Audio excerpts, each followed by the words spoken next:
All right, now buckle up. Welcome back to Generation X Nation. First things first, as always, I like to thank everyone who has been listening to my videos, commenting on my videos, who is new to the channel. Thank you from the very, very, very bottom of my heart. There's 1,000 YouTubers out there. I'm glad the few I got are listening to me. Spread the word.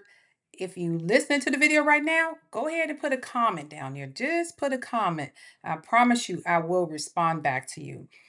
Just like the thumbnail said, we're going to be talking about the Real Housewives of Atlanta. Real quick, not a long video. I don't like doing long videos unless I have to. I got to get something off my chest. Then I will do a long video. But for right now, we're going to do a little bit, just some quick minutes on the Real Housewives of Atlanta.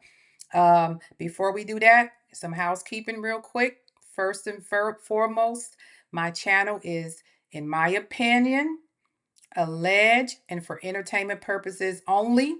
I will say that over again. It is alleged, in my opinion, and for entertainment purposes only. Because you people out here in these YouTube streets are dangerous between lawsuits and other little incidents I'm seeing popping up. I want to make sure that I ain't pissing nobody off. Again, people, this is just for entertainment purposes. I don't have a dog in this fight. I like doing the commentary. I don't get paid for it. As you can see, I ain't got thousands of subscribers, so I do it because I like doing it.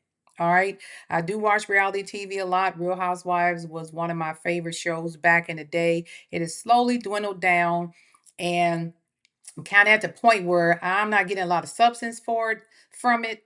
So I'm probably not going to do any, a long video on this last episode because it wasn't really much to discuss. Or other than Brit and Kelly friendship is starting to disband, and we're starting to see it fall apart slowly, and we kind of want to figure out what's going on.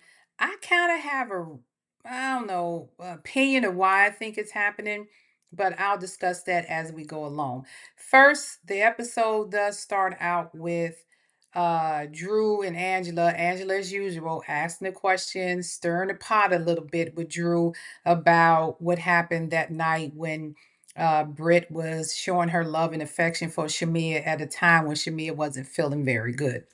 Um, Angela was throwing shade. Drew was throwing shade, looking, apparently she was making faces, not thinking Britt was really being real about her feelings towards Shamia at the time when Shamia was going through a rough and difficult moment with her daughter. They felt it was fake and it wasn't genuine. I don't know. I hope it wasn't fake. Just my opinion. Moving on to the OGs. And this is what I liked on the show. This is probably the best part of the show for me.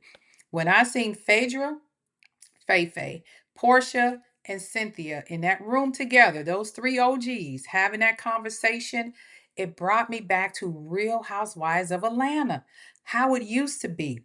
Just the off the cut conversations, the low key shade, wasn't no hate in there, the laughing, the fun of it all, and a little seriousness in between. And I thought that was so genuine. Nobody was holding grudges about what happened previous seasons or why somebody was kicked off the show or you and this person got into a disagreement. They were just living in the moment where they were at, which is growth. They understood the assignment. They appreciate Grenada. They're just out having fun. That's what I liked. They looked at everybody, on the island and in the villa. They talked about each little person individually, but it wasn't nothing nasty. And that's the housewives we came to love. That's what I loved about the housewives. They had their shade and their bad moments, but they also knew how to just sit down, kiki, and have a good conversation. And they had me tickled talking about certain things. But I tell you what really got me is when Phaedra said the African starter kit joke, the Rolls Royce, the bust down, and the Ferragamos. Oh my God, I about fell out. I about fell out. And then Portia kicked in with the scammers and the scamlets, threw me for a loop. No disrespect to African people, but it was just a joke in the way she said it because apparently that's a thing now in Atlanta is all the women going after the African kings and queens, I guess. I don't know. Maybe the men down there just ain't enough men, American men, so they got to change nationalities or something. Again, just my opinion. not to offend anybody. So I thought that was a genuine moment, and that reminded me what Housewives was about and what we loved about the Atlanta Housewives.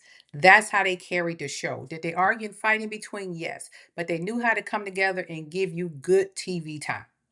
So they leave there and it goes into they start talking about the jab fest, jib jab fest, or whatever. I forgot the name of it. Where everybody like grease themselves up.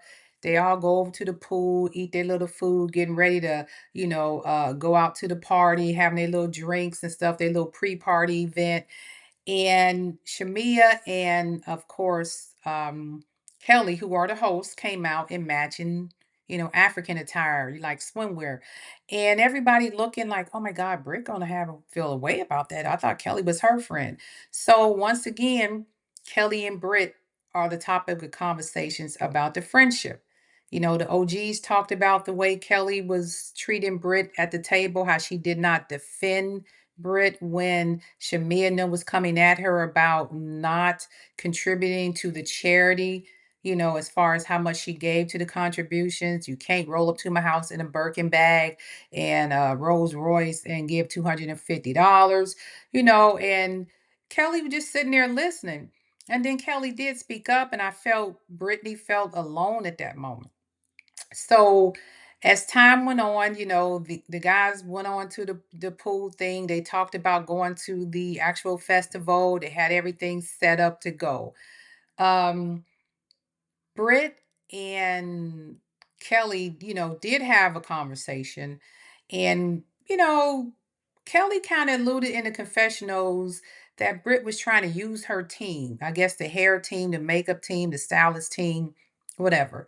And she didn't like that. And I'm like, this cannot be the only reason that you don't like Kelly, because she wanted to use your team. And then you told your team not to, I guess, service Brit. And I'm like, well, why would you tell the makeup artist people not to service Brit? I didn't understand that either. Because to me, as the makeup artist and hairstylist, your customer base is your customer base. And if Brit is paying you, why wouldn't you go help her? But at the same time, maybe Kelly felt like Brit is, trying to be like her, want to look like her, dress like, I don't know. It just didn't make sense to me for you to tell them not to service Brittany. And you was mad because Brittany used your team. That's a compliment. She may say, hey, your team be laying you out. I want to use them too. I don't know. But you seem to have taken it, I guess, in the wrong way. But again, I don't get all the ins and outs of the show like that because I don't know these people personally. But that seemed to be where the argument started. Well, the divide in the friendship started. So of course they go to the Jib Jab Festival. Everybody all greased up. They have their own little parade truck that they're on dancing. And ooh, Faye, I don't know, Faye, that man was all up on you. But I guess you were happy. It was all in fun. Everybody was doing drinking and twerking and everything else. And Portia went in. I guess Portia had a lot of things to get off of her chest. Now, as I'm watching the show, the ladies are discussing the different emotional things that they're going through. And it dawned on me. I said, Portia's getting a divorce, Britt's in the middle of divorce, Drew's in the middle of divorce, Cynthia's on her second divorce, and Phaedra's on her first divorce. A lot of divorces going on there. So any advice about divorce should be given out freely at this point. There's a bunch of them on there going through it. They should be able to help each other through this process. So, Kel, I know you're hurt. I know you feeling a certain way, but you got a bunch of women on that show who can help you how to get through it. And matter of fact, Portia's on her second divorce now that I think about it. So there's a lot of experience in divorces on that panel right there. So with the cast members, let's just keep it real. A lot of them divorced. So anyway, the next day they're talking about all the fun they had, cleaning everything up, and taking the shower, trying to get all the grease off them. Everybody's laughing. I thought it was a beautiful scene. I just didn't think there was a lot going on in this particular episode, but just a few pointers that I noticed were small things that may later on turn into something big. The first thing has to do with Brittany. Brittany, of course, is having her issue with Kelly right now. Their friendship is being challenged. And from what I hear later on, they're no longer friends. The problem I have with that is it seems to me that Brittany, even though she won't admit it because she's that girl, according to her, I think she got a little jealous of Kel. Now, hear me, she didn't say she's jealous of her. Nobody said, on the show she was. But I think she's jealous of the friendship that Kel is starting to build with the women, and she's not getting that same reception. Because remember, she was saying nobody checks on me, nobody does this, this, and this. And it hurt her feelings the last episode, according to her. And Portia replied back, well, we don't know you. You don't tell us much. Whereas Kelly has exposed her life to them. I'm going through a divorce. I'm trying to get this restaurant business up and running again. I have a second one I want to open. My husband stole $500,000. I got, four children. She's opening her life up to them. So they feel comfortable sharing things with her, checking on her, making sure she's okay, and including her in a lot of stuff. Brit Edie, you're not opening up your life to them very much. You live in this persona and acting as though you're somebody more than what you are. And that's why they called you out about not donating, a certain amount of money, even though in your mind you're saying, I'm balling, I'm out of control, but I can only come up with $250. So, and you're not telling them really what's going on in your life. You're not sharing a lot with them. And as part of the Housewives franchises, they do share their personal experiences with each other and feed off each other for different things. And I think the ladies have taken to Kelly, but not so much taken to Brit. And she feels some kind of way because she's not always included. You always see Brit lately coming along by herself, whereas in the beginning, her and Kel was always riding together. Now Brit walks in the door alone, just like she did at that pool earlier. Everybody said, "Where's Brit?" Nobody even checked on her. She walked down there by herself. Everybody else came out with somebody or right after the next person or, hey, what you doing? They just kind of realized she wasn't there at the last minute. So that may bother her a little bit. And I can understand she won't admit it, but I think there was just a tiny bit of jealousy in the fact that the girls are seemingly accepting Kelly and not accepting you. Even though Kelly came in there steaming like you, she pulled back. She came in there steaming. She jumped on Portia about why you still the lady's husband. We ain't forgot that line. But she apologized. They moved forward, but she pulled back. Brit, you never pulled back. You just kept going and going and going. Even in Grenada, you came at Phaedra the first day you met her about her ex-husband. Phaedra didn't care. So you got to kind of see what you're doing. And sometimes watching the show back, maybe you could see where you missed the mark with the girls. Maybe you can see that. Now, also, allegedly, Brit is suing the show for allegedly a large sum of money, quote unquote, 20 million for harassment, hostile work environment, and defamation. But yet you take off your top and expose yourself and start playing around in the kitchen. So you can't sue them for this particular type of harassment and defamation, hostile work environment in one breath, and then in the other breath, you're over there getting naked, twerking while the cameras are rolling. Even though they didn't show it and the cameras may have cut off at some point, it's just not adding up, Brit. And I hate to be on you so bad because I know you're young. You're probably the youngest one there. You just not understanding some of this culture that's going on because you got the young and the OGs mixed together. But you got to know when to turn it on and when to turn it off. Because those girls have been on the show. They've been on there for a long time doing it. Now, allegedly, Nene Leakes is coming back. And I'm going to end with this Nene Leakes. Nene Leakes is Miss Housewives. Y'all can say what y'all want to say about Housewives franchise. Hate me, I don't care. I did not get into the Housewives until Nene showed up on the scene. Yes, there was a franchise in California. I know they were the very first ones, Housewives Orange County. I looked at it and scrolled right past it. Maybe watched one or two episodes. Wasn't my cup of tea. Okay. I can't remember if New York came before Atlanta or not. But when Atlanta stepped on the scene and Nene Leakes showed up and went to that party at Sheree Whitfield's house and they would not let her in, that was everything. And that started and solidified the Housewives franchise. Say what you want to say. You can fight me on this. I don't care. Nene Leakes is the one that got the Housewives franchise to where it is today. If it wasn't for Nene Leakes, there would be no Housewives of Potomac, no Housewives of Beverly Hills, no Housewives of New Jersey, Salt Lake City, what have you. Bravo owes Nene a lot, even though she sued them and everybody was all pissed off. Oh, she got the big head, this, that, and the third. Baby, when I tell you, as a fan of Housewives, Nene Leakes is the reason Housewives had caliber to where it's at today. And nobody's going to tell me anything different.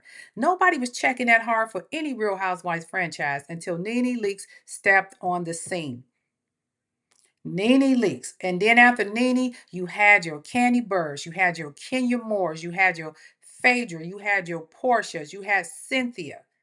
Atlanta Housewives is the show that got that whole franchise up and popping in mainstream America and in everybody's front living room and talk shows and you name it, they done it. But she is the one that got the all eyes turned to the Housewife franchise. And I will give her credit for that. And y'all can say what y'all want to say. I don't care.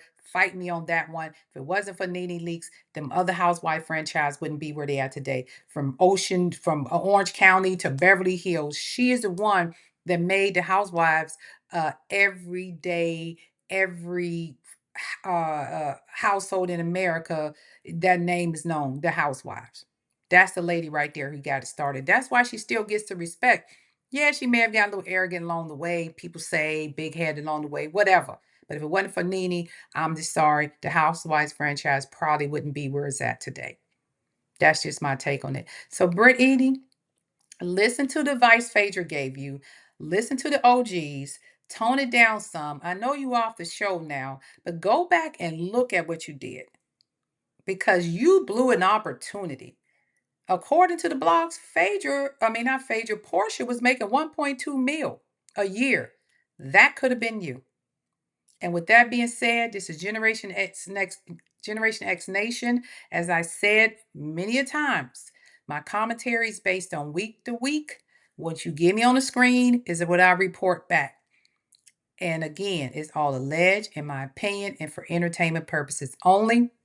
And I say that over and over again because these people out here in these YouTube streets are tough and they are really hard on people who do content. I got a small channel, so ain't nobody be bothering me. But yeah, if you out here doing this YouTube, God bless you. Just be careful what you say, who you speak about, because it is serious out here. And I hate to see it come to this. But with that, you guys enjoy your Juneteenth week. I hope you had a wonderful Father's Day. And y'all be safe out here in the streets. This is Your Next Nation, and I'm out.